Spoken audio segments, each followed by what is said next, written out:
We are obviously working on surface transportation reauthorization. Real quick, it's going to be a bipartisan bill.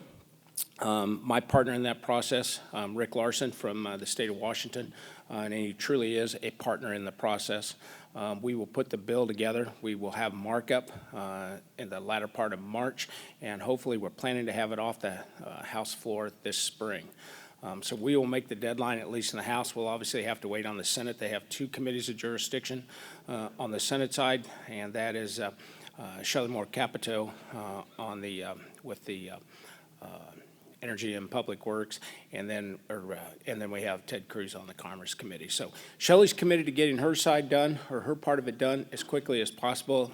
Ted, it may be a little bit harder in the Commerce Committee, but regardless, everybody wants to see this thing done and done on time. So this is the most important, in my opinion, the most important highway bill that we've ever done. And the reason for that is because we've never had a time when the difference between what we have and what we need is so great. It's huge. We're still working on a number. We're trying to come up with that with the administration and obviously the Senate. I think it's probably going to fall somewhere in the $550 billion mark.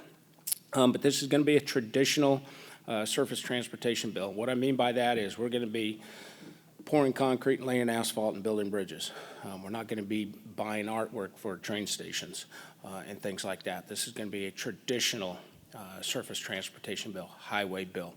There will be a robust transit component to it, and obviously there will be a rail title as well. But we're going to have as much as we possibly can in terms of stakeholder and member requests in the base language as we can. I want everybody to have some buy-in on this piece of legislation. We had 11,000 requests from both members and from stakeholders, and we've sorted through all of those, and we'll try to get as many of those in as we possibly can. But what we want to do is look to the future, try to figure out and anticipate what the future looks like for transportation.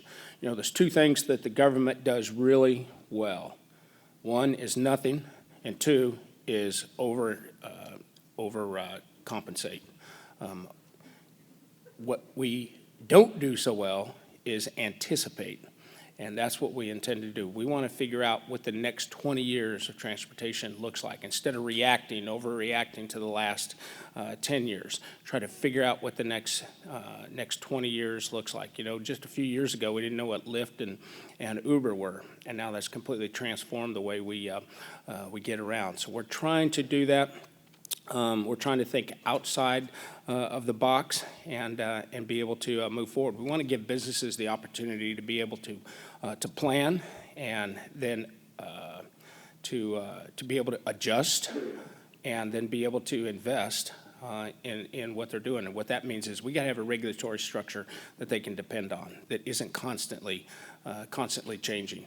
So we're going to go back to more formula. I know you all like to hear this. I want to see more formula funding going to the states, and I want to give states the autonomy to be able to do what they know best.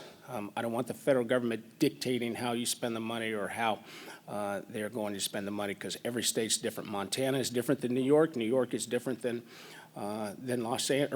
California, and for that matter, Los Angeles is different than the rest of California, and that's different than Missouri. But I want to give the autonomy to the states to be able to make those decisions on how the money is spent, and go back to the old system of doing that. Competitive grants aren't competitive. It depends on the administration, and it doesn't matter if it's a Republican or a Democrat administration. We see that money flowing to those priorities that they may have. So I also want to see earmarks back in there. You know, when we had earmark reform, nothing changed except who gets to decide where the money is spent. We still spend exactly the same money. We authorize exactly the same money. We just took the authority away from members of Congress working with their metropolitan planning organizations and their states. We took that authority away and gave it to bureaucrats in the administration. And I want to take that back and allow members of Congress to be able to help decide on how the money is spent in their districts. Democrats, Republicans, let them decide. So we're going to attempt to do that, and we'll see how it works and see how we move forward. But thank you all very much for the opportunity to be here and to be able to speak with you. And I'm going to head back over to the Hill. So.